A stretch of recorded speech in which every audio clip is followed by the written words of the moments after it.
This worldly love, He made it to show us what divine love is like. It's a hujjah against us.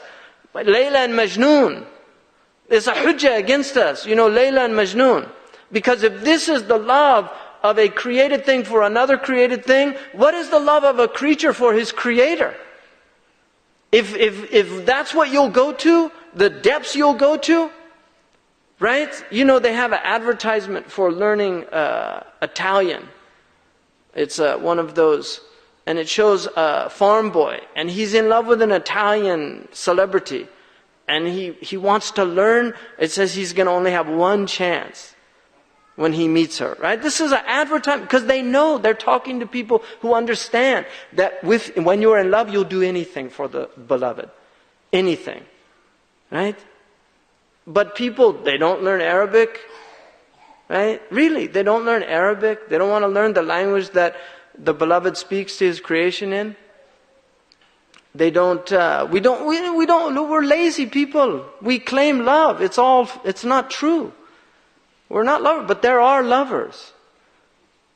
And if you're not one, you should at least be in awe of them, right? I wish I could be in love. People long to be in love.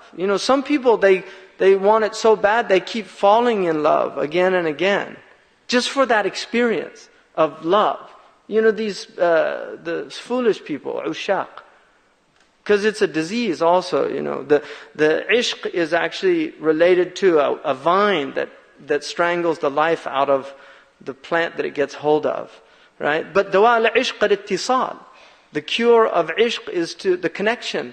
And so you can want to meet somebody so badly, you'll go to the ends of the earth to meet that person. Salman al-Farisi, look at his love. And look what he did. He traveled all over. If he heard of any righteous man, he would go. And his journey is an amazing journey to the Prophet ﷺ. And when he got there, he had, and because of his sincerity, Allah gave him these signs, so he knew what to look for.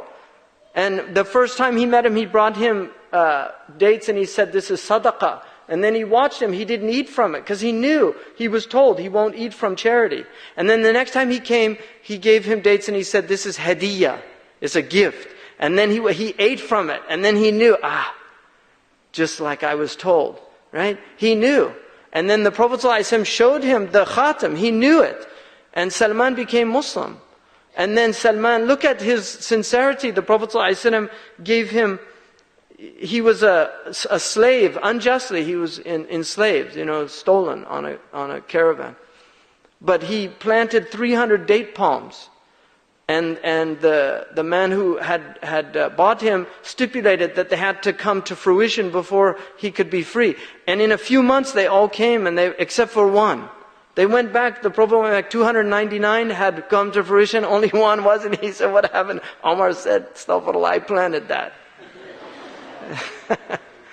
So the Prophet planted it, and then it came quickly. And he was freed. But look at his love, Salman. Salmanu minna al-bayt. Look where love gets you. Salman is our family. He's part of our family. Salman al-Farisi. Amazing man for his love.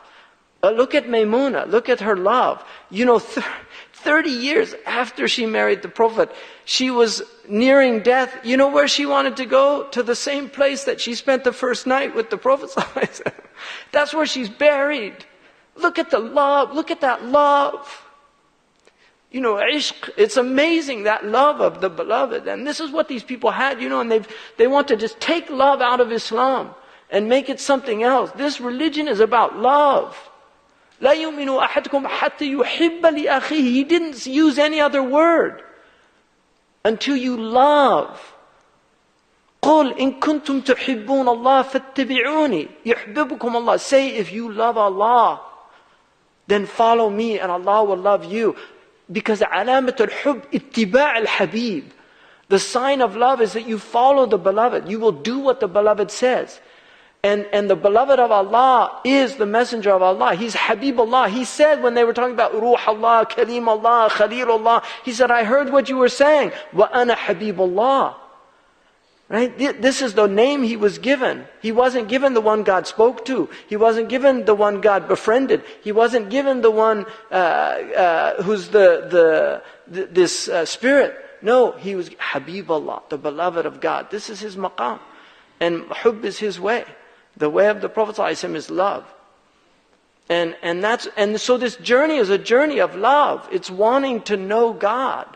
And we forget, we just forget because we get caught up in dunya and all of these, this journey, it's a tough journey too. You need rest from time to time. You need rest, you need recreation, but the heart has to be revived again and again. And that's what these journeys are about. That's what you're here for. You're here right now. This is what we're all here for, to be reminded. That's where we're going. But we want to go the right way. We want to go the right way. When we die, we want to be ready to die. And that's what this deen is about. It's about being prepared to die. Hasibu qabla an tuhasabu. Take your souls to account before you take into account. There's a hadith, mutu qabla an tamutu. It's a sound meaning. The hadith in Sahih Muslim, uddu anfusakum min ashab al-qubur. Consider yourselves already dead. It's a Sahih hadith. Consider yourselves already dead. Right? Die before you die. And this is the death of the sensory so that the meaning can awaken. And then you can have the sensory with the meaning. You can have the sensory with the meaning. Because Allah put the sensory in here for a reason. It's here for a reason. It's not a negative thing. We're not like some of the earlier Christians that hated anything to do with the world and materialism and all they hated it. And so they would flagellate themselves and deny the body, and some of them didn't take baths, and that's not our way. Our way is balance. It's the way of balance. And so, my reminder to myself and all of you is really this is a real path, and it has three elements. You have the riding beast, the saddle, and the rider. You need all three. And without the saddle, you'll fall off. Right?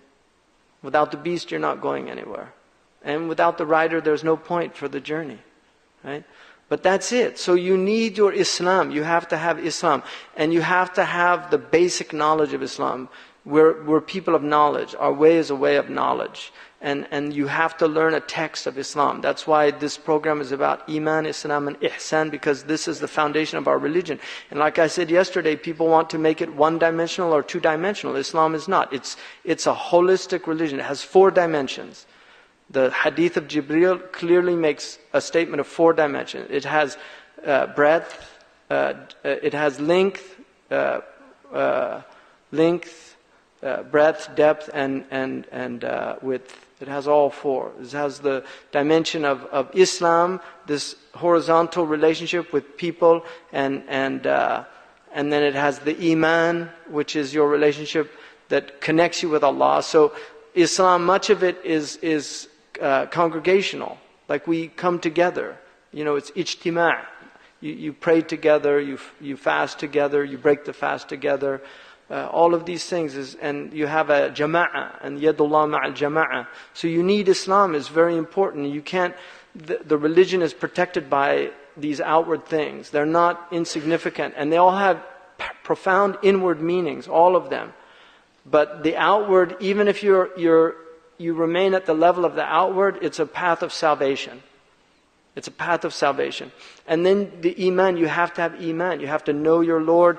You have to know Imam Al-Ghazali. You're going to be looking, inshallah, at the pearls and the jewels of the Qur'an. The jewels are those ayahs in the Qur'an. Imam Al-Ghazali's theory, and it's not really a theory, it's a way of looking at the Qur'an, because he proves it. But the Qur'an, the essence of the Qur'an are 2 types of verses. The ones that tell you your Lord, and the other tells you your journey to your Lord, what you need to do to get to your Lord. وَأَنَّ إِلَىٰ رَبِّكَ الْمُنْتَهَى. To your Lord is the end. إِنَّ لِلَّهِ وَإِنَّ إِلَيْهِ رَاجِعُونَ. We're going back to Allah subhanahu wa ta'ala. And that's what this journey is about, and getting knowledge of Allah.